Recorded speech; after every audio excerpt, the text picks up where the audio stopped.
What the hell do you think you're doing? The words were not just a question. They were a territorial roar, a sound of pure, possessive agony.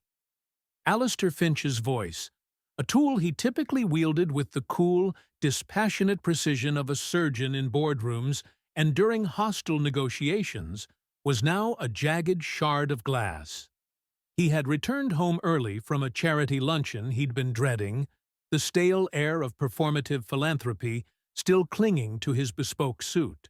He'd been walking through the manicured gardens that separated his Manhattan townhouse from the private, residents-only playground, and it was a sound that had stopped him dead in his tracks. A sound he hadn't heard in 13 months. The sound of his daughter's voice. He froze at the edge of the playground's meticulously landscaped border, his leather portfolio slipping from his numb fingers to the soft, manicured grass. His daughter, Serafina, who had been hermetically sealed in a world of profound, unshakable silence since the day of her mother's death, was speaking. She sat on a small bench under the dappled shade of a Japanese maple. Her small, 6-year-old frame, usually so tense and curled inward, looking almost relaxed. Her gaze was fixed on the new nanny, a young black woman named Ilara Vance, who knelt before her on the grass. The agency had sent her over just 3 weeks ago, the 17th nanny in a year-long, soul-crushing procession of failed attempts. And Ilara was humming, a soft, simple melody that was achingly, devastatingly familiar. It was the lullaby his wife, a concert cellist, had composed for Serafina, a private song for just the two of them. And then it happened. Serafina, her own voice, a fragile, rusty whisper, echoed the last 2 notes of the melody back to her. A perfect, clear, 2-note hum. Then she pointed a small finger at a robin hopping on the grass and whispered a single miraculous, heartbreaking word. Bird! A hot, savage wave of possessive grief and primal rage crested inside Alistair. This moment, this sacred, impossible moment. It was supposed to be his daughter's first word since her world had ended. A milestone he was meant to witness alone in the hallowed silence of his grief. A private miracle he had all but given up on. And this stranger, this paid help, whose very presence was a constant, searing reminder of his wife's absence, was stealing it from him. He didn't see a breakthrough. He saw a desecration of a memory. He saw a replacement. An interloper who had trespassed into the most sacred, sealed-off chamber of his pain. He strode onto the playground, his shadow falling over them like a curse. The carefully constructed bubble of peace, effort, and trust shattered into a million pieces. Serafina startled violently at the sight of him, at the dark, furious energy radiating from him. Her face, which had been open and curious just a moment before, crumpled into a mask of pure terror. She didn't cry. She didn't make a sound. She simply went silent, the light in her eyes extinguishing as if a switch had been flipped. "Get away from her!" Alistair snarled, his voice a low, dangerous growl. He reached down and yanked Serafina away from the bench, pulling her behind him with a force that was rougher than he intended. The little girl stumbled, her small hand lost in his large, angry grip. "I don't care what the agency told you about alternative therapies," he seethed, his furious, grief-stricken gaze finally landing on Ilara. He took in her simple, professional uniform, the dark, rich color of her skin, the way her hair was pulled back neatly from a face that was now pale with shock, but not fear. "Your job is to supervise her, to ensure her physical safety. You are not her therapist, you are not her confidant, and you are most certainly not her mother." 2. The words were designed to be weapons, each one dipped in the concentrated poison of his own unrelenting pain, and he hurled them at her with the brutal precision of a man determined to make someone else feel the agony he lived with every single day. He saw her flinch, a subtle, almost imperceptible tightening of her shoulders, but her eyes, when they met his, held no terror. They held a quiet, devastating clarity that infuriated him even more. "She felt safe," Ilara said, her voice barely a whisper, yet it cut through the tense silence with the clean edge of truth. The music, it opened a door for her. The simplicity of her statement, the sheer, unassailable rightness of it, was a denial of his grief's supremacy. It was an invalidation of the narrative that his loss was so profound, so all-consuming, that no healing was possible without his direct intervention. It was unacceptable. "You're fired," Alistair snapped, the words a reflex, a desperate, clumsy attempt to regain control of a world, a room, a single moment that had spun so beautifully and painfully out of his grasp. He turned from her, pulling a now completely limp Serafina with him. "Get your things and be out of this house by the time I return." Serafina didn't struggle. She was a small, silent doll being dragged away, her eyes fixed on Ilara, her face a mask of pure, heartbreaking despair. Alistair tried to meet his daughter's gaze, but he couldn't. The look in her eyes was too much to bear. It was the look of a child who had just been betrayed by the one person who was supposed to protect her. Ilara stood for a long, silent moment, a statue of profound stillness in the center of the empty playground. She didn't argue. She didn't defend herself. She simply gave a single, slow nod, a gesture of such profound and wounded dignity that it would replay in his mind, a silent accusation for weeks to come. Then she turned and walked away, her soft-soled shoes making no sound on the pristine, manicured lawn. She left Alistair Finch utterly alone, clutching the hand of his silent, trembling daughter.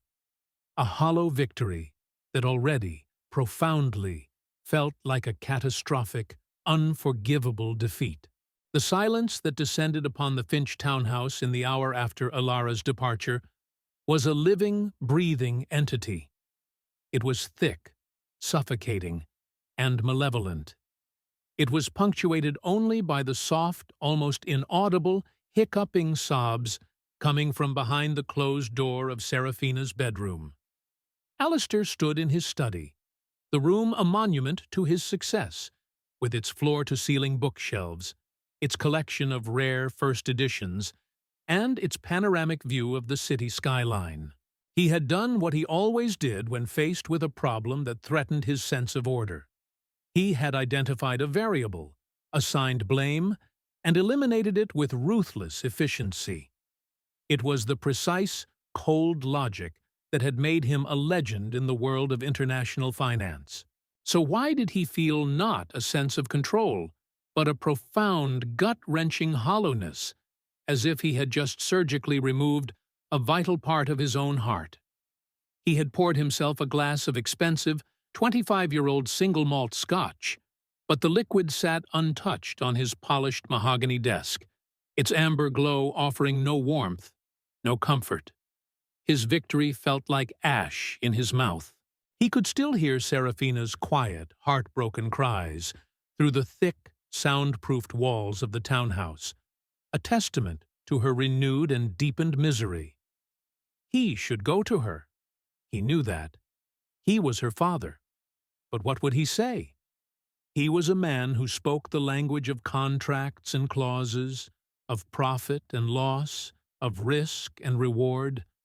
The intricate, delicate language of a grieving child's shattered heart was a dialect he had long forgotten, if he had ever truly known it at all. The hours ticked by, each one a slow, agonizing drip of failure. The sun, which had illuminated the hopeful scene on the playground just hours ago, now began its slow, indifferent descent, painting the sky in hues of orange and bruised purple that seemed to mock his inner turmoil. At 6 o'clock, the townhouse's longtime housekeeper, a stoic, no-nonsense woman in her 60s named Mrs. Gable, appeared at the study doorway. She did not knock. Mrs. Gable had been with the Finch family since Alistair was a boy. She had a quiet, unshakable authority that even he, in his most formidable moods, did not dare to challenge. "The child won't come out of her room, sir," she said, her voice calm, but her eyes, the color of faded denim, filled with a deep, maternal concern. "I brought her a tray with her favorite tomato soup and grilled cheese sandwiches. She wouldn't even open the door." Alistair ran a hand through his perfectly styled hair, disrupting its immaculate order. "She's just upset. She'll come out when she's ready." "With respect, Mr. Finch," Mrs. Gable said, stepping fully into the room, a rare and significant breach of protocol. "This is not a simple childish tantrum. The child is grieving. All over again." The final two words hung in the air, a quiet, devastating accusation that struck him with more force than any shouted reprimand ever could. "Miss Vance." "Ilara," Mrs. Gable continued, her voice softening with a warmth she rarely displayed. "She had a way with her. She understood her quiet. She didn't try to fill it with noise. She just sat with her in it." Alistair looked up, his own eyes shadowed with a fatigue that was more soul-deep than physical. "She was an assistant, Mrs. Gable." "She was a light in this house, sir," the housekeeper corrected gently, her gaze unwavering. "And I'm afraid you've just put it out." She paused, then added, as if an afterthought, "I found this in her room when I was sent to clear out her things. I thought you should see it." She held out a small, simple, leather-bound book. It wasn't a diary, not exactly. It was a professional journal, the kind a therapist or a specialist might keep. Alistair took it from her, his fingers tracing the worn, soft leather. He opened it. Inside, page after page was filled with Ilara's neat, elegant, and surprisingly clinical handwriting. It was a meticulously detailed ad hoc curriculum she had designed specifically for Serafina, a program built not on forcing speech, but on fostering communication. She had broken down the process into a series of visual, pattern-based, and music-centric exercises. There were sketches of simple, hand-drawn storyboards that Serafina could use to express her feelings. There were notes on the specific musical keys and tempos that seemed to soothe her anxiety. There were detailed observations about how Serafina used the arrangement of her dolls to communicate complex emotional states. This wasn't the work of a nanny or an assistant. This was the work of a gifted, intuitive, and deeply dedicated specialist. He flipped to the back of the journal. Tucked into a small cloth pocket was a folded piece of paper. It was her transcript from a highly competitive graduate program in speech-language pathology at a prestigious university. He saw that she had left the program with only one semester remaining, her grades a string of near-perfect A's. Tucked behind it was a small, faded photograph of a young girl, no older than 9, with Ilara's same warm, intelligent eyes and a wide, brilliant smile. The girl was holding a golden trophy, a debater's award. A wave of shame, hot and absolute, washed over Alistair. He had never even asked about her background. He had seen her resume, noted the unfinished degree, and had immediately, subconsciously, filed her away in his mind as another competent but ultimately unremarkable functionary in his well-ordered life. He hadn't seen the brilliance. He hadn't seen the passion. He hadn't bothered to see the person. The phone on his desk buzzed, a sharp, intrusive sound in the heavy silence. It was Dr. Armitage, Serafina's child psychologist. "Alistair," the man's voice was strained. "I'm calling about Serafina. I've just been in a video call with her music therapist, Dr. Chen. She tells me something rather extraordinary happened in their session yesterday. Alistair's throat constricted. What? Dr. Chen says that for the first time, Serafina willingly participated. She hummed. A two-note melody, apparently, but it was a clear, voluntary vocalization. A massive breakthrough. She asked me what on earth had changed in her environment. Alistair was silent, the journal still open in his hands, Ilara's neat, hopeful handwriting blurring before his eyes. "Alistair, are you there?" Dr. Armitage asked. "Yes," Alistair finally managed to say, his voice a raw whisper. "I know what changed, and I think I just sent her away." Serafina's regression was swift and terrifyingly complete. The vibrant, curious little girl who had whispered the word bird just a day ago vanished, replaced by a silent, hollow-eyed ghost who haunted the rooms of the grand townhouse. She no longer hummed. She no longer made eye contact. She spent her days sitting in a single armchair in the sunroom, staring out at the garden with a vacant, unfocused gaze, her small hands lying limp in her lap. The new nanny, a cheerful, professionally qualified woman named Helen, tried everything. She brought new toys, she read stories in an animated voice, she tried to engage Serafina in games. But the little girl was a fortress, her walls higher and more impenetrable than ever before. It was as if she had made a conscious decision. If the world was a place where connection was so easily, brutally severed, then she would simply refuse to connect at all. Dr. Armitage, the psychologist, called again a week later, his voice now laced with a thinly veiled professional alarm. "Alistair, we're not just seeing a lack of progress. This is a significant and dangerous regression. She's disassociating. It's a profound trauma response." What precisely happened with the previous nanny?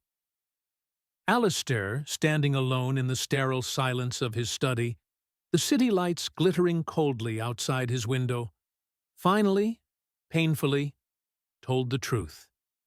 He recounted the scene on the playground, his own grief-fueled rage, the ugly, unforgivable words he had spoken.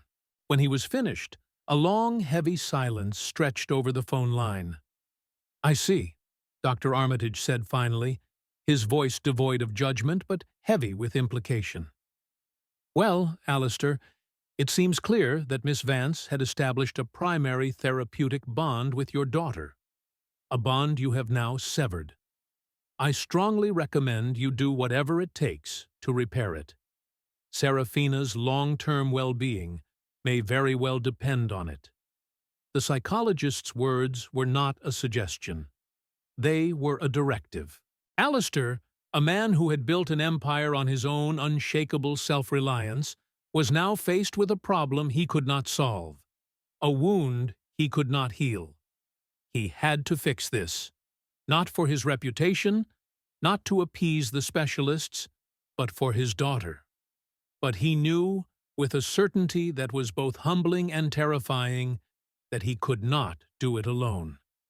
He needed the one person who had, for a brief, beautiful moment, found the key to the locked room of his daughter's silent, wounded heart. He needed Ilara. Finding her was not easy.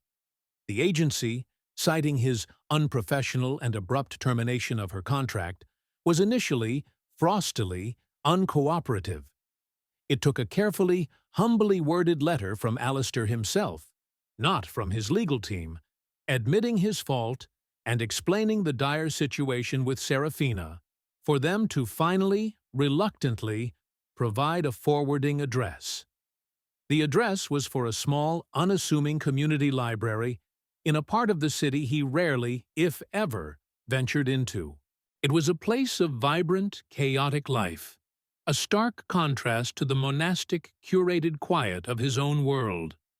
The walls were covered in children's artwork, and the air was filled with the sound of laughter, of the soft rustle of turning pages, and of a patient female voice reading a story aloud to a circle of mesmerized children.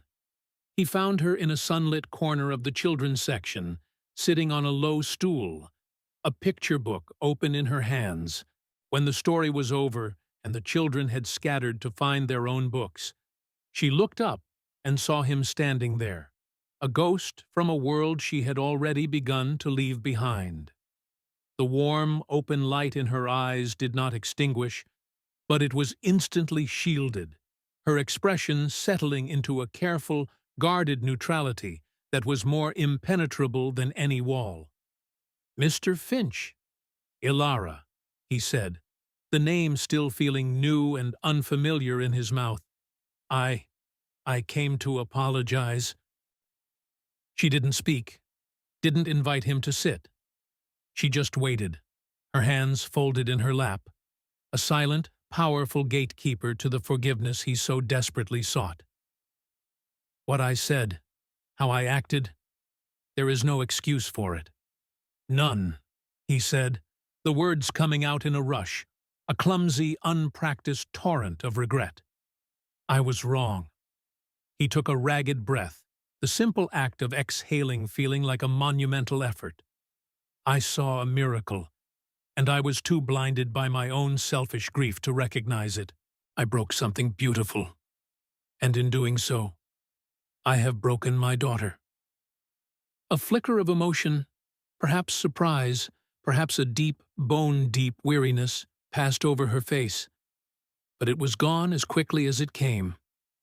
"Serafina is not doing well," he said, his voice finally breaking, the confession costing him more than any failed business deal ever had. She's gone silent again. Completely. The doctors are worried. She needs you." "She needs her father," Ilara corrected, her voice soft, but not without a sharp, clean edge of truth. "She has a father who doesn't know how to reach her," Alistair admitted, the raw, unvarnished truth of it stripping away the last tattered vestiges of his pride. "Please, come back. Not as her nanny, as her private communications specialist. You will have full, unmitigated authority. You can design her entire educational and therapeutic curriculum. You will have an unlimited budget for any resources you need. Name your price." Ilara finally looked up, her gaze searching his, looking past the expensive suit and the desperate, extravagant offer. She was looking for the truth behind the words, for the crack in the armor, for the genuine heart of his regret. "It's not about a title or a salary, Mr. Finch," she said, her voice impossibly calm and steady. "If I come back, it is only for her, and it will be on my terms." He nodded immediately, desperately, a wave of relief so profound it almost buckled his knees. "Anything. One condition," she said, her voice gaining a new, unshakable firmness that he had never heard before. "You have to be there, in the room, for at least one full session every single day. No phones, no emails, no excuses. You don't get to outsource her healing anymore, Alistair. You have to be part of it." A long, heavy silence stretched between them, the ambient sounds of the library, the soft beep of a checkout scanner, the whisper of a turning page, filtering in from the main room. Alistair held her gaze, and for the first time since Amelia's death, he felt a flicker of something other than the crushing, monolithic weight of loss. It was a terrifying, fragile, and utterly unfamiliar hope. "I will," he said, his voice quiet but absolute. "I'll be there." Ilara's return to the Finch townhouse was not a quiet, deferential re-entry. It was a fundamental recalibration of the entire household's emotional and therapeutic ecosystem. She arrived the next morning, not with a small, worn duffel bag, but with 2 large, heavy cases filled with specialized tools and resources, laminated storyboards with pictograms, a small, portable keyboard with oversized color-coded keys, weighted blankets, sensory toys, and a library of books on nonverbal communication and music therapy. She walked in not with a nanny's quiet compliance, but with the unshakable authority of a specialist taking command of a critical, time-sensitive mission. Her first meeting was not with Alistair, but with Mrs. Gable, the housekeeper, in the cavernous, gleaming expanse of the kitchen. She laid out her terms, her voice calm and clear, but with an underlying steel that left no room for negotiation. Serafina's daily schedule, which had become a chaotic, desperate patchwork of different specialists and their conflicting methods, would now be paramount. It would be rigorously structured around 90-minute uninterrupted blocks of one-on-one therapeutic engagement in the morning, followed by sensory and creative exploration in the afternoon. The television and all electronic tablets were to be removed from Serafina's immediate environment. She needs to reconnect with the physical world, not a screen, Ilara explained, her tone leaving no room for argument. She needs to touch, to feel, to hear the world in its natural state. Mrs. Gable, who had witnessed the child's heartbreaking retreat into a silent, digital world, received these directives not with resentment, but with a subtle, deeply approving nod. She had seen the state of the child. She recognized a lifeline when she saw one. The first session with Alistair was a masterclass in excruciating awkwardness. He arrived in the sunroom at precisely 9 a.m., dressed in his usual bespoke suit, looking as out of place as an orchid in a desert. He sat stiffly on the edge of a silk-upholstered armchair, a man accustomed to commanding boardrooms from a leather throne, now perched uncomfortably at the edge of his daughter's new world. He watched, silent and tense, as Ilara began not with words, but with music. She sat on the floor with Serafina, a small, beautiful wooden music box between them. She opened the lid, and the delicate, tinkling notes of the lullaby Amelia had composed filled the room. Serafina, who had been staring blankly out the window, slowly, almost imperceptibly, turned her head toward the sound. Her small hands, which had been lying limp in her lap, clenched and unclenched. "This is your mother's music, Serafina," Ilara said softly, her voice a gentle murmur. "It's a piece of her heart. You can hold it." For the first 2 days, that was the full extent of Alistair's mandated involvement. Watching from the periphery, a silent, uncertain, and utterly useless observer, as Ilara deconstructed everything he thought he knew about communication. He felt a profound sense of inadequacy, a feeling so foreign and unwelcome it was almost physically painful. The breakthrough, if one could call something so small and fragile a breakthrough, came on the 3rd day.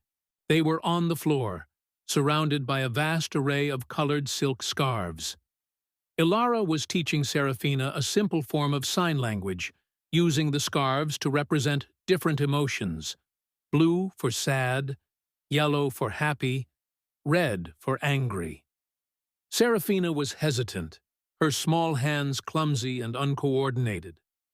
After several minutes of trying to form the sign for happy, she let out a sharp, frustrated cry, a sound of pure, unfiltered rage, and with a surprisingly strong sweep of her small arm, she sent the yellow scarf flying across the room. Alistair tensed, an instinctive wave of paternal frustration rising in him. The impulse to correct, to instruct, to say, "No, Serafina, that's not how you show you're upset," was immediate and overwhelming. It was the voice of a man who solved problems for a living. But before he could speak, before he could inflict his own results-driven anxieties on his daughter, Ilara held up a single calming hand. She didn't look at him. She didn't speak a word to Serafina. She simply picked up the red scarf, the one for angry, and held it tightly in her own hand. Then, She took a deep, theatrical breath and let out a long, slow sigh. She did it again and again. Serafina, her own frustration forgotten, watched her, mesmerized.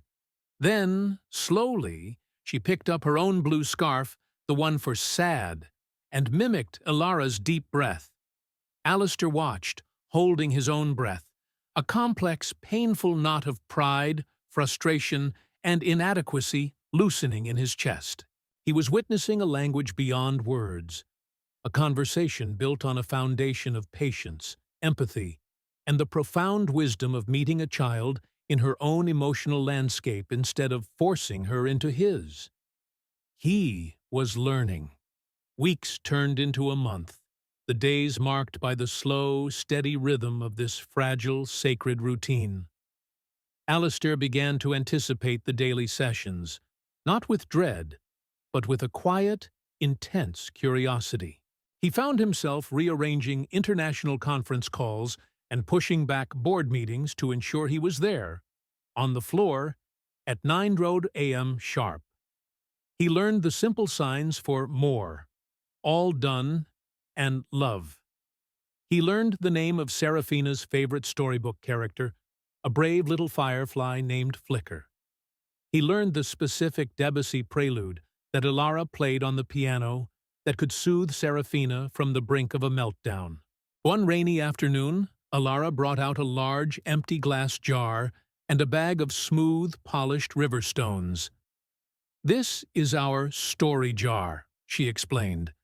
"Every time we have a feeling, good or bad, and we find a way to show it without hurting ourselves or anyone else, we put a stone in the jar, because every feeling is a part of our story."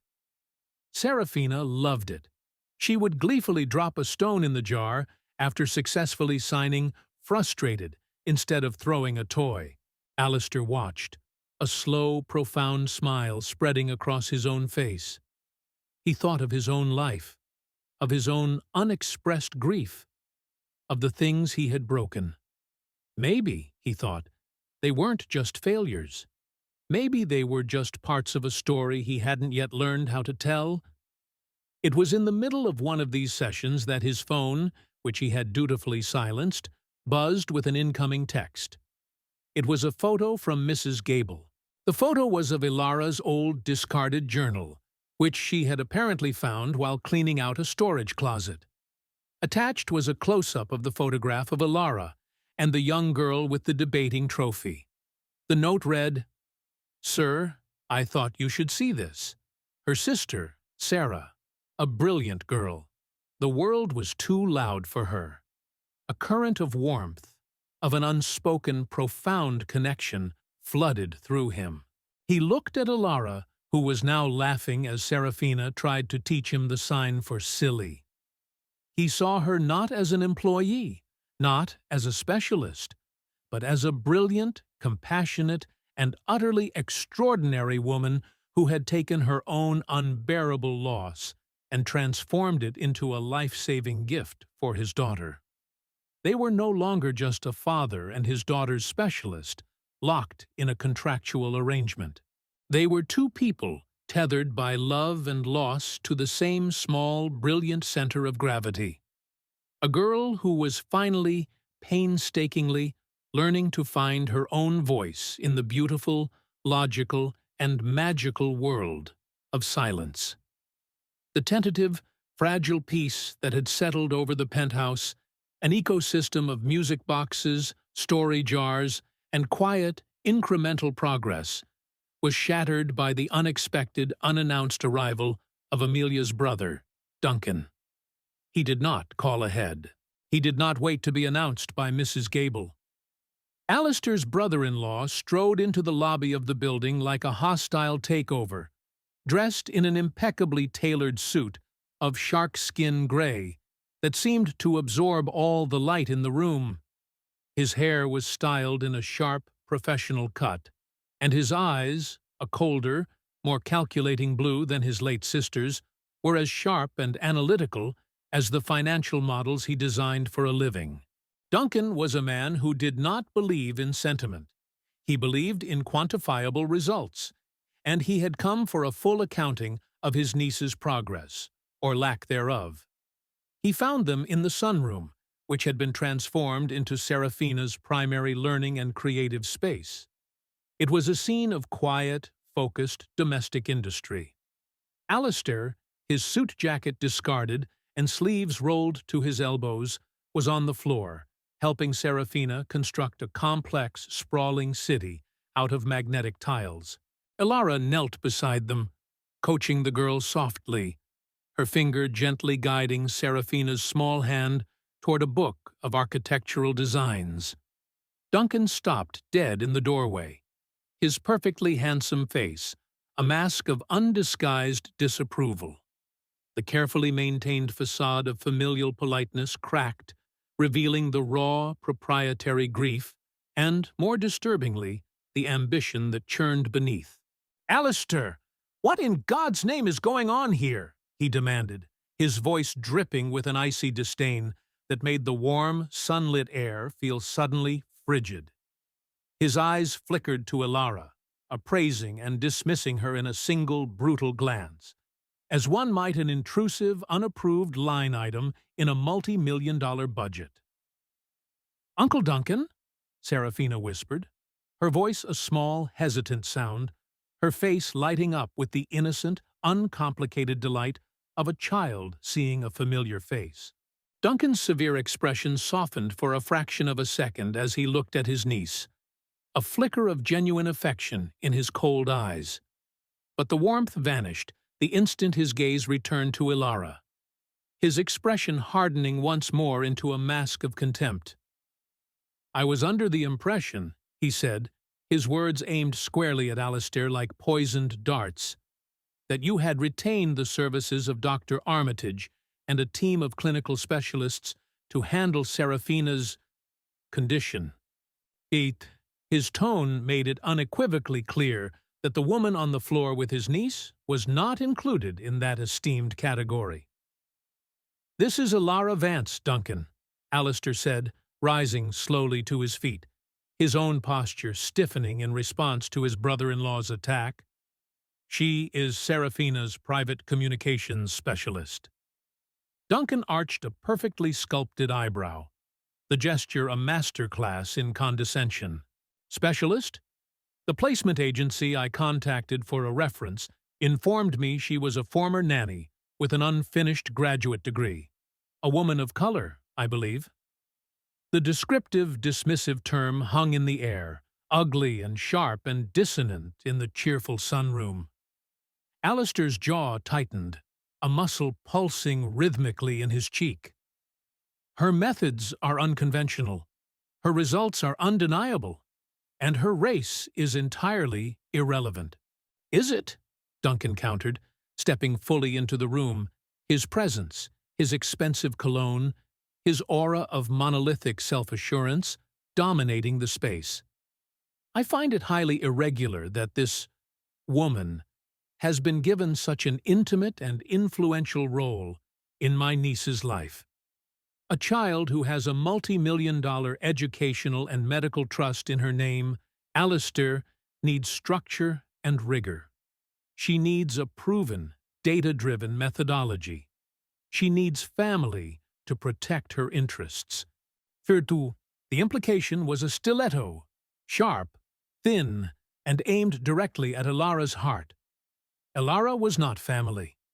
She was an outsider, an interloper, a temporary fixture who had overstepped her bounds and was now, somehow, a threat to the family's fortune. Elara, who had remained silent and still throughout this exchange, her hand resting protectively on Serafina's small back, now straightened her spine. She did not rise to her feet. That would be a concession of her place on the floor with Serafina, a retreat from her rightful position beside her. She simply looked up, her gaze direct and unclouded by fear. "With all due respect, Mr. Croft," she said, her voice quiet, but imbued with an unshakable firmness that seemed to surprise even Alistair. "Serafina's trust fund is the least of her concerns right now. Her well-being, her ability to communicate her needs and her feelings. That is the asset we are currently focused on cultivating. And you believe that gives you some sort of claim on her? Duncan scoffed, his lip curling in a faint, ugly sneer. I believe it gives me a deep and accurate understanding of what this child needs, Elara replied, her voice remaining level, her gaze unflinching. And right now, she needs patience and trust. She does not need a disruption caused by prejudice and a misplaced sense of financial guardianship. A tense, profound silence ensued, the air in the room crackling with the electricity of unspoken histories and raw, colliding ambitions. Alistair, caught between the formidable iron will of his late wife's brother and his new, fragile but fiercely protective trust in Elara, finally found his voice, and the man who spoke was not the hesitant, grieving father of weeks past, but the decisive leader he was in the boardroom. "Duncan," he said, his tone quiet, but leaving no room for negotiation or appeal. "Elara has my full and complete confidence. She stays, and she will continue to direct Serafina's care." Duncan's eyes narrowed into slits of cold blue fury. "Then you leave me no choice," he hissed, his voice low and venomous. "I will not stand by and watch my sister's daughter's future and her inheritance be squandered by an unqualified, opportunistic stranger.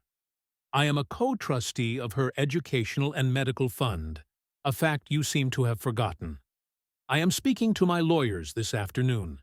I will file a petition to have Miss Vance removed and to have Serafina's educational and medical decisions placed under my direct and sole supervision.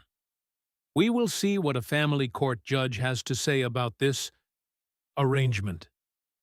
With that final devastating pronouncement, he turned on his heel and swept out of the room, leaving a vortex of chilling silence in his wake. The threat hung in the air, heavy and real and immediate. Alistair ran a hand through his hair, his face pale and drawn. "He's not bluffing," he said quietly, his voice hollow with the certainty of the coming storm. "He will do it." Elara looked down at Serafina, who, sensing the seismic shift in the room's emotional landscape, had crawled fully into her lap, her small face buried in the soft fabric of her shirt, her arms wrapped tightly around her waist. The world had just shrunk again, the protective walls of the penthouse closing in. The fight for Serafina's future wasn't just about healing her past anymore. It was about to become a war for her present. And Elara knew, with a sudden, chilling clarity, that she was standing at the very center of the battlefield. Duncan's threat of a protracted, ugly legal battle threw Alistair and Elara into a forced, intense, and profoundly intimate alliance. The penthouse, which had just begun to feel like a space of quiet, therapeutic healing, transformed overnight into a strategic command center for a war they hadn't chosen, but were now compelled to fight. Lawyers, their faces grim and their voices a low, constant murmur of legal precedents and strategic options, came and went. The grand, echoing dining room table, once reserved for silent, solitary meals, was now permanently littered with stacks of legal documents, depositions from Serafina's various therapists, and educational psychology textbooks that were underlined and flagged with dozens of colored sticky notes. In this new, high-stakes arena, Alistair was a different man. The cold, decisive CEO, the one who had been softened and humbled in the quiet of the sunroom, re-emerged, but his focus this time was not on profit margins or market share. It was on the singular, ruthless, and all-consuming goal of protecting his daughter's fragile, budding confidence from being crushed under the weight of her uncle's rigid, suffocating ambitions. He and Elara worked late into the night, every night, a strange, sleep-deprived team fueled by endless pots of black coffee and a shared, desperate purpose.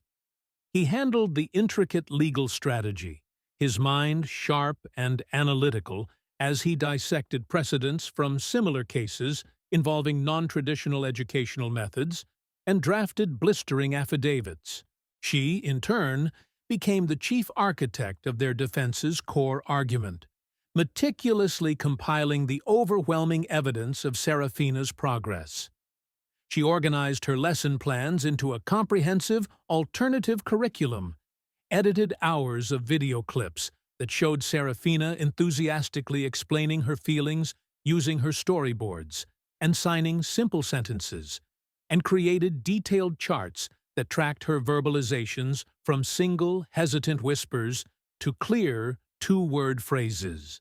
It was in one of these late-night sessions, surrounded by the ghosts of his wife's architectural books in the vast, silent library, that Alistair's carefully constructed armor of professional detachment finally, completely, cracked. He was staring into an untouched glass of amber whiskey, the crystal catching the low, warm light of the desk lamp. When he spoke, his voice so low that Alara had to lean in to hear him over the soft rustle of her papers. "Duncan has always seen me as the help," he said, the words heavy with a lifetime of resentment, as if he were pulling them up from a deep, dark well. "Amelia, my wife, she was the born talent, the prodigy, the one with the Finch legacy in her veins. I was just the scholarship boy from the wrong side of the tracks who got lucky. I built my entire empire to prove to them, to him, that I was worthy of her." Ilara looked up from the report she was annotating, her pen pausing mid-sentence. The air in the room grew still. "Duncan thinks I'm trying to control Serafina's trust, because I'm greedy. He doesn't understand. I don't care about the money. I care about protecting her from him, from the same rigid, suffocating expectations that almost broke her mother." He gave a bitter, self-deprecating laugh. "And the hell of it is, for a long time, I was just like him. I was so afraid of Serafina failing, of her not measuring up to her mother's memory, that I tried to force her into a box she was never meant to fit in." He finally looked at Ilara, his eyes stripped bare, raw with a grief and an insecurity he had never allowed anyone to witness before. "I was failing her, and I didn't even know how to stop." A long, profound silence filled the room, broken only by the soft, distant hum of the city that never slept, far below them. Ilara chose her words with the care and precision of a surgeon tending to a vital artery. "You can't carry the weight of their expectations for her, Alistair. That's not your burden to bear. Your job is to give her the tools to build her own legacy." She watched him, saw the flicker of protest, of ingrained self-doubt in his eyes, and she made a decision. It was time to build a different, more profound kind of bridge between them. One built not on a shared purpose, but on shared pain. "I failed someone too," she said, her voice dropping to a soft, confidential whisper. "My little sister, Sarah. She was a genius, a poet. She saw the world in a way no one else did. But she had a severe stutter. School was a nightmare for her. The other kids were cruel. My parents tried to protect her, but they didn't understand. Tears she hadn't shed in years, tears she had locked away behind a wall of professional competence, burned hot behind her eyes. I was in my master's program, working on my thesis on the link between anxiety and speech. I was so sure I could fix her. I pushed her. I made her do drills. I corrected her every time she stumbled. I thought I was helping." She looked down at her hands, which were clenched so tightly in her lap that her nails dug into her palms. "But I was just adding to the pressure. I was making her feel like she was a problem to be solved. She stopped writing. She stopped talking to me. I was too late to see that what she needed wasn't a cure. It was acceptance. She took her own life 2 weeks after her 16th birthday. Alistair stared at her, the vast, unbridgeable gulf between them, of wealth, of race, of life experience, suddenly, completely vanishing.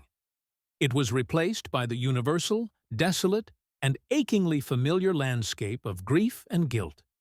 In that moment, they were not a billionaire and his daughter's specialist. They were just two people, haunted by the relentless, whispering ghosts of what-ifs, and bound by a shared, desperate need to protect a child from a world that did not understand their unique and fragile brilliance. It was in that moment of shared, devastating vulnerability that their alliance was truly and irrevocably forged. It was no longer a professional arrangement of convenience or necessity. It was a bond, deep and resonant, sealed in the quiet, sacred understanding of shared, unbearable loss. The next morning, driven by this new, unspoken intimacy and a desperate search for anything that might bolster their case, Ilara was looking for a specific file on Serafina's early developmental assessments in Amelia's old office. A sun-drenched room filled with books and musical scores that Alistair had kept locked, a perfect, untouched shrine until now. It was on a high, dusty shelf, tucked away behind a row of dry architectural journals, that she found it. A slim, leather-bound music journal. It wasn't filled with designs for concertos. It was filled with sketches and handwritten notes for simple, therapeutic children's songs. Amelia had been designing a new way to teach language to children, using the principles of music theory: rhythm, melody, harmony. She had written out lyrics for songs that taught emotional vocabulary, for melodies that calmed anxiety, for rhythmic games that encouraged vocalization. It was a work of pure, intuitive genius, and on the last page there was a handwritten note. Her elegant, confident script filled the page. For Serafina, because the world is not made of words, my love. It is made of music and stories. Find the music, and the words will follow. I know you will. You have my heart. And beneath it, a final, chillingly prescient line. If I'm not here to teach you, I know the right person will find her way to you. She will understand your silence. Trust her. Ilara sank into the soft leather of Amelia's desk chair, the journal clutched tightly in her hands, hot tears blurring the elegant, looping ink on the page. Amelia had known. She had seen the path, had understood her daughter's mind in a way no one else had, and she had, with a mother's unshakable faith, predicted Ilara's arrival. This wasn't an accident. This wasn't a coincidence. This was a legacy, an inheritance of trust, passed from one brilliant, unconventional mind to another. The confrontation with Duncan was not held in a sterile courtroom, but in the slightly less sterile but no less intimidating conference room of a high-priced family law mediator. Duncan sat on one side of the vast, polished table, flanked by two sharp-suited lawyers who radiated an aura of expensive, predatory competence. He was the very picture of concerned, righteous indignation. On the other side sat Alistair, with Ilara directly beside him. Her presence was not a provocation. It was a silent, powerful declaration of their united, unshakable front. Duncan's lead lawyer, a man with silver hair and a voice as smooth as aged whiskey, began. He painted a masterful, condescending picture of a loving, concerned uncle, a man simply trying to uphold the high intellectual standards his late sister had embodied, standards that were now being threatened by the unorthodox and unproven methods of an unqualified and dangerously influential Nanny. He presented Serafina's lack of standardized test scores as Exhibit A and a binder of Ilara's unaccredited music-based curriculum as Exhibit B. This woman, Your Honor, he concluded, his voice resonating with a dramatic, practiced gravitas, is gambling with my niece's future. A future his mother, a true genius, had meticulously planned for her. When it was their turn, Alistair spoke first, but his strategy was a shocking, brilliant departure from the aggressive defense his own lawyers had meticulously prepared. He didn't defend his own choices. He celebrated his wife's. My late wife, Amelia, was indeed a genius, he said, his voice clear and steady, resonating with the quiet, irrefutable power of unvarnished truth. She was a visionary, and she knew, better than any of us, what our daughter needed to find her voice. He turned his gaze directly to Duncan, not with anger, but with a look of profound, sorrowful acknowledgement. You were right to be concerned about her future, Duncan. I was concerned. We were all looking at the problem from the wrong angle. He paused, allowing the weight of his admission to settle in the silent room, then turned his body slightly, a subtle but significant gesture of inclusion and partnership toward Ilara. But then, we found the solution Amelia had laid out for us all along. With a calm, deliberate movement, he slid a document across the polished surface of the table. It was not a legal brief. It was Amelia's music journal. Duncan's lawyer picked it up with a confused frown.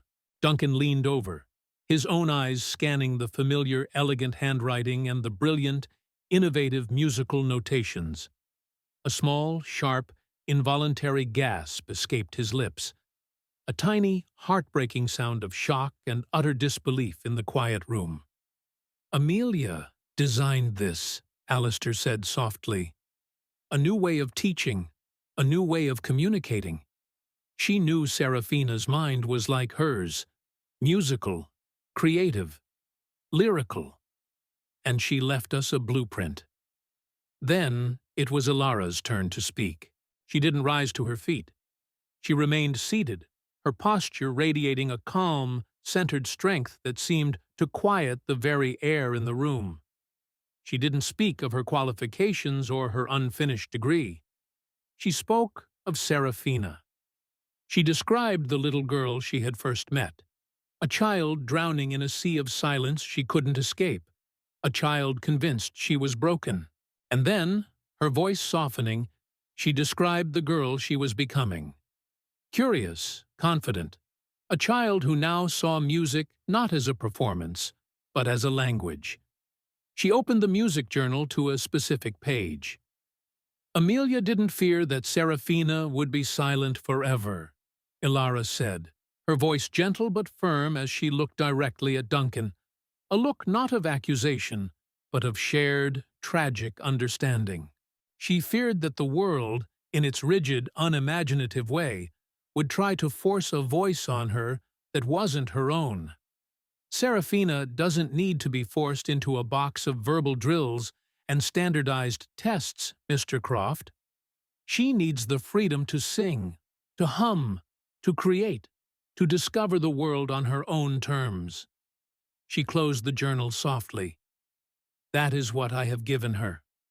It is what her mother designed for her, and it is what her father is now, every single day, learning with courage and humility to champion. The room was utterly, profoundly silent. Duncan stared at the music journal, then at Ilara, then at his brother-in-law. The icy armor of his righteousness, so carefully and painfully constructed over months of grief and anger, began to crack.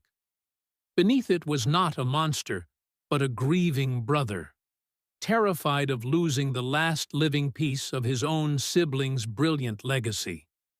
Tears, hot and unexpected, welled in his eyes. She never showed me, Duncan whispered, his voice breaking, the sound of a heart shattering in the quiet, sterile room. She never told me she was working on this. The fight was over. Later that evening, after Duncan had tearfully and formally withdrawn his petition, Alistair found Ilara standing on the penthouse balcony. The city lights glittered below them like a vast, fallen constellation. "Amelia's journal," he said, coming to stand beside her, his voice filled with a quiet, reverent awe. "You were her voice today." "I just followed her music," Ilara replied, her gaze fixed on the distant, dark horizon. "You gave it life," he insisted. He reached out, his hand gently, tentatively, covering hers where it rested on the cool metal of the railing. "She entrusted her to you, in her own way. And now, I am, too." He pulled a folded legal document from the inner pocket of his jacket. It was an updated page from his last will and testament. He had spent the entire afternoon with his lawyers. He had amended the guardianship clause. It now read, "In the event of my death or incapacitation, full and sole guardianship of my daughter, Seraphina Finch, is to be granted to Ilara Vance, who has proven herself to be a protector of her well-being and a steward of her mother's most brilliant legacy."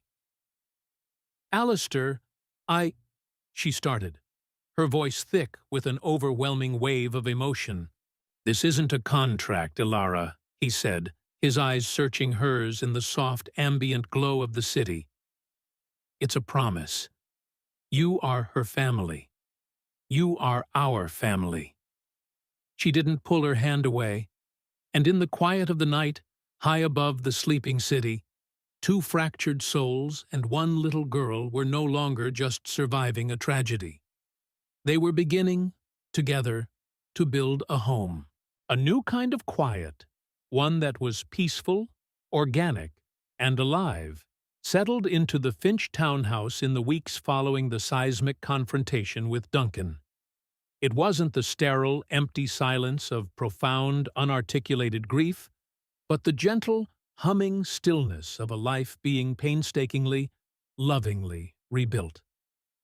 The sound of Seraphina's hesitant, happy humming, once a shocking rarity, now filled the rooms.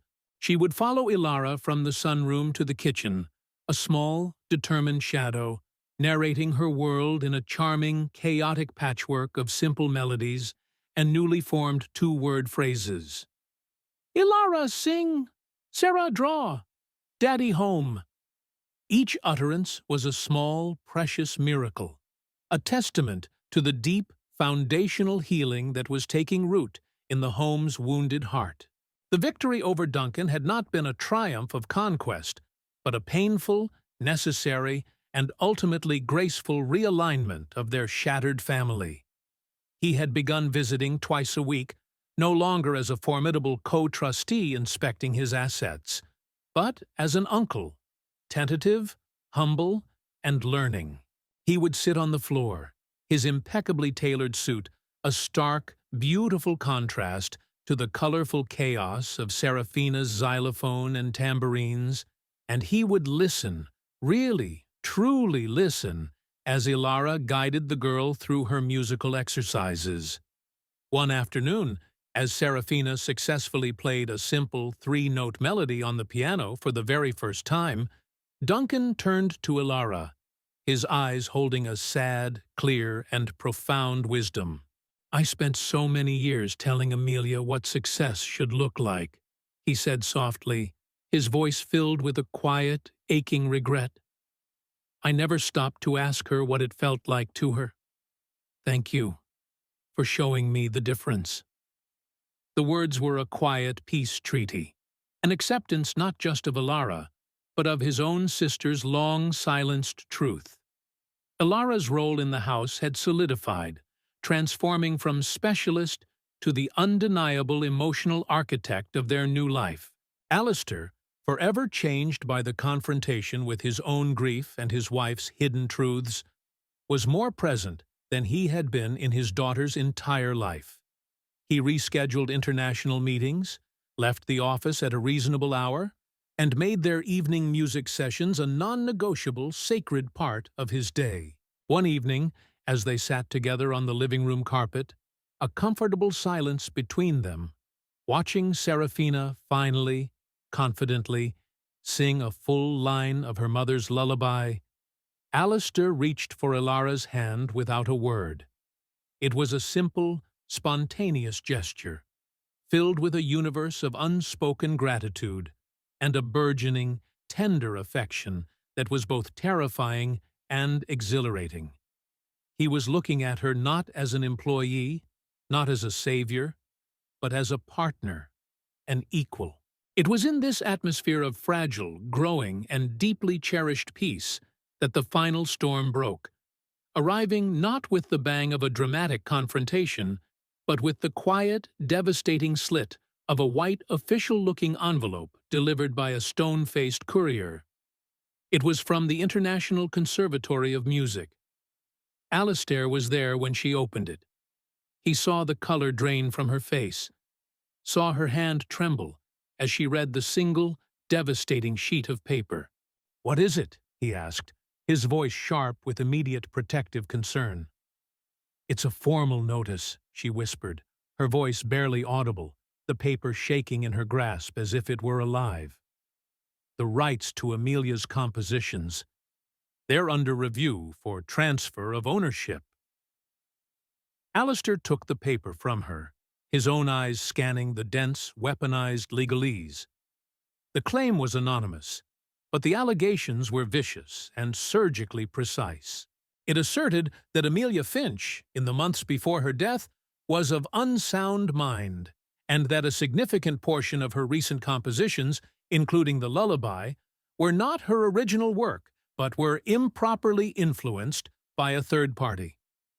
The petition sought to have the rights to her entire catalog transferred to a protective trust to preserve her true legacy. "This is Duncan," Alistair said instantly, his voice a low, dangerous growl. He lost in mediation, so now he's trying to come at her legacy from another, dirtier angle. But Ilara slowly shook her head, a sickening, cold certainty dawning in her eyes, a truth she could feel in her bones. "No, this isn't him. The details about the compositions, the specific chord progressions, the unpublished drafts, no one knows those things. The conservatory records are sealed. No one except—" She trailed off, her mind racing back to a detail she had overlooked, a name mentioned in passing in Amelia's journals. A former collaborator, a man Amelia had admired but ultimately dismissed for his artistic jealousy. Someone who knew her work intimately. Someone with a motive. The fight wasn't over. It had just found a new, more cruel and personal battlefield. They weren't just trying to take Serafina away from her anymore. They were trying to take away the very core of who Amelia was, the composer, the artist. They were trying to tell the world that her gift was, in fact, a lie, and that her beautiful, healing music was a fraud.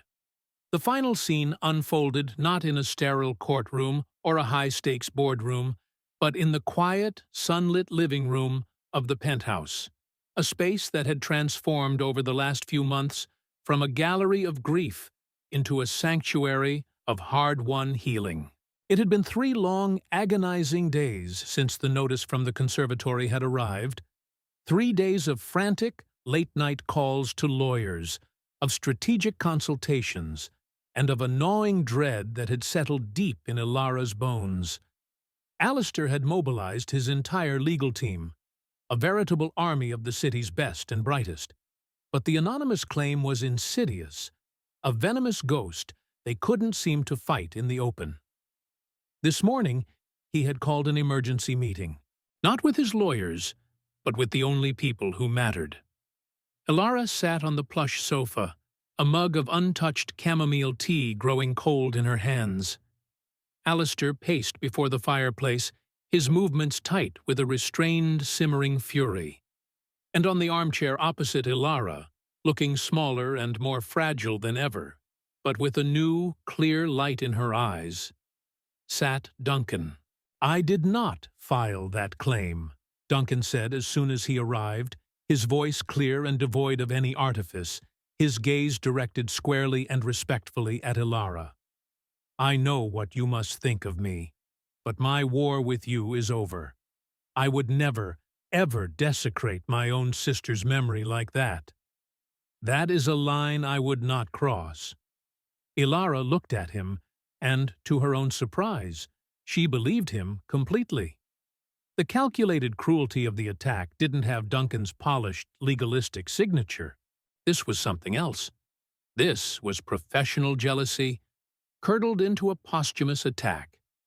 It was then that Mrs. Gable, the housekeeper, her face a mask of grave concern, entered the room, her usual impeccable composure slightly frayed. "Sir," she said, her voice low and steady, "there is someone here to see you.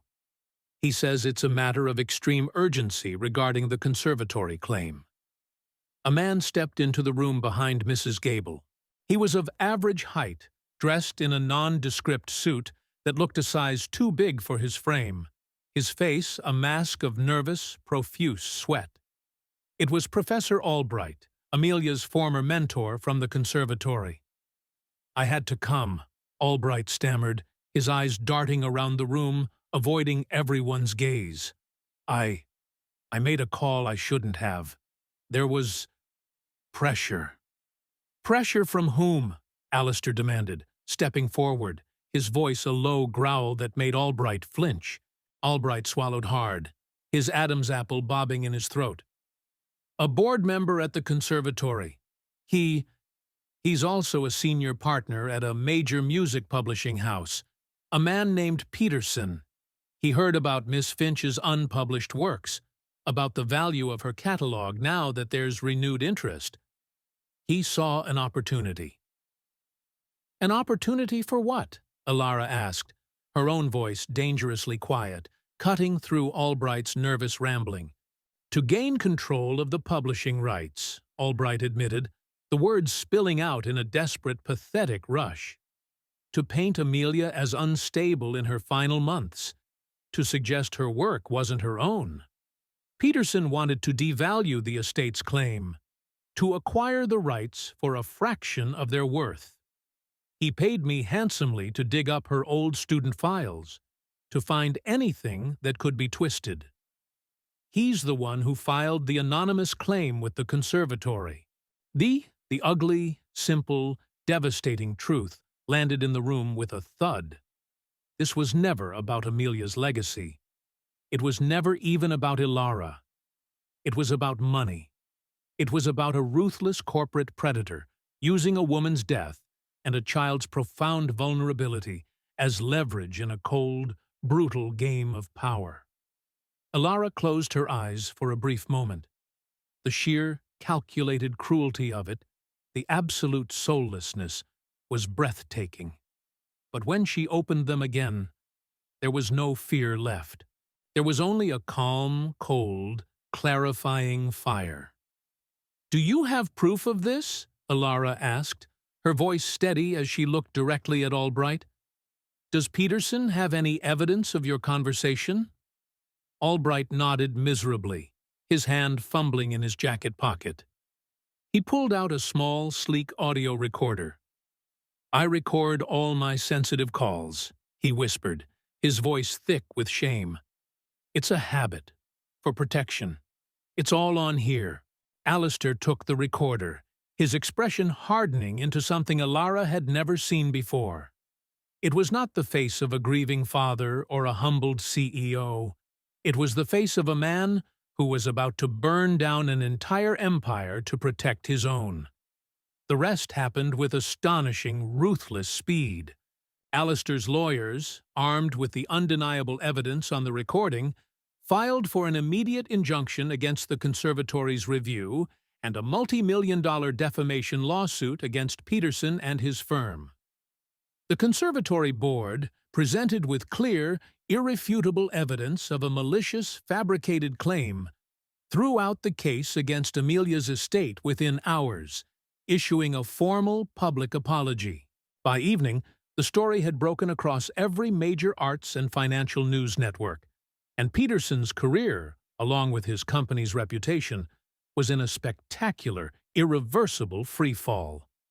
That night, The three of them, Alistair, Ilara, and Duncan, sat together in the living room. The fire crackled softly, casting a warm, dancing glow on their faces. Serafina was asleep upstairs, safe, her dreams filled with music. "It's over," Alistair said, his voice filled with a profound, weary relief. "For now," Ilara replied softly, a small, wise smile touching her lips. Duncan reached across the space between them and placed a hand on Ilara's. "You are an extraordinary woman, Ilara Vance," he said, his voice filled with a respect that had been hard-won and was now absolute. Amelia saw it from the very beginning. Alistair stood and walked to the window, looking out at the glittering, indifferent city. "This house," he said, his voice thick with an emotion he no longer tried to hide. "It was just a structure, a beautiful, empty shell. You filled it. You brought the music back in." He turned to face her, his eyes shining with a love that was raw, real, and undeniable. "I know this isn't how these things are supposed to go. I know I don't deserve a second chance, but I can't imagine this life, my life, Serafina's life, without you in it." Ilara stood, her heart so full it felt like it might break. She walked toward him, and this time, when he reached for her, she didn't hesitate. He pulled her into an embrace that was not about gratitude or relief, but about a profound, quiet, and deeply earned love. "You didn't just teach her to speak," Alistair whispered into her hair. "You taught me how to listen again."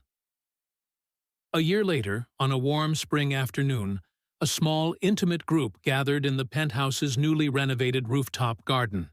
Greenery bloomed everywhere, a vibrant, fragrant testament to life's stubborn, beautiful persistence.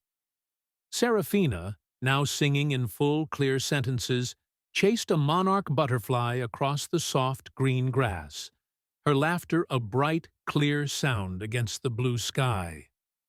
Alistair, holding a small, open velvet box, knelt before Ilara. Duncan stood by, dabbing his eyes with a silk handkerchief, his smile genuine and bright.